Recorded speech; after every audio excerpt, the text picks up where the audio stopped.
আসসালামু আলাইকুম। আশা করি আপনারা সবাই ভালো আছেন। আজকে কৌতরের জন্য একটা মিক্সার তৈরি করতে যাইতেছি। তো এই খাবারগুলো দিলে কৌতর ভালো থাকবে আর কৌতর অনেক এনার্জি পাবে শরীরে, যার ফলে পাল্লায় ভালো করতে পারবে। আপনারা সবাই জানেন কৌতরের পাল্লার যে রেজাল্ট, এটা 60% ডিপেন্ড করে কৌতরের খাবারের উপর। আপনি কৌতরকে কী খাবার দিচ্ছেন এর উপর নির্ভর করে। তো আজকে আমি একটা খাবার বানাবো যেটা কৌতরকে আমি দিই, আমার পাল্লার কৌতরগুলোকে। তো প্রথমে যে কাজটি করবো, সর্বপ্রথম এই যে এটা একটা সাধারণ একটা মিক্সচার, এটা গম আছে আর ভুট্টা আছে। তো এটা নিব আমরা 1 মুঠ,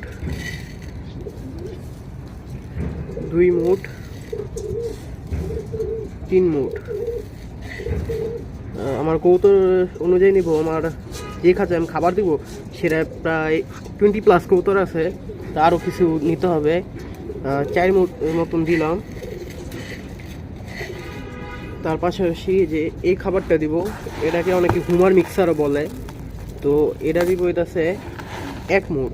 এই যে 1 মুঠ ভর্তি, বেশি দিলে সমস্যা, কৌতো ভারী হয়ে যাব। 1 মুঠ দিব, তারপর ভালো করে মিক্স করব।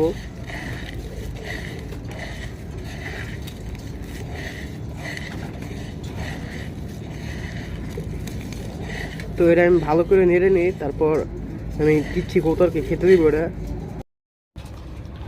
এর সাথে একটু সরিষাও দিয়ে দিব। তো সরিষাও দিব 1 মুঠ। এই যে 1 মুঠ নিয়ে 1 মুঠ সরিষা দিয়ে দেব।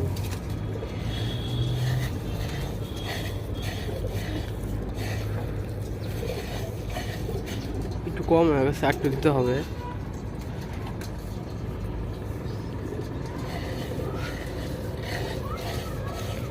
তো এরা ভালো করে মিক্স করে নিব, তারপর কৌতরগুলোকে খেতে দেব।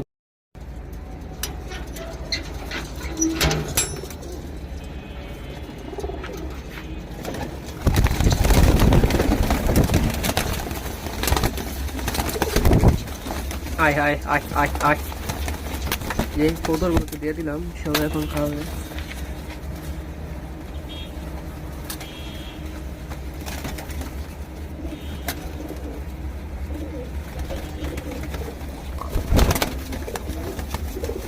এই খাবারটা দিলে কৌতরে ফুল এনার্জি থাকবে। পাল্লায় যখন ওকে ছাড়া হবে তখন ও ভালো একটি রেজাল্ট করতে পারবে। এই খাবারটা দিলে কৌতরে অনেক এনার্জি যোগায় তার শরীরে।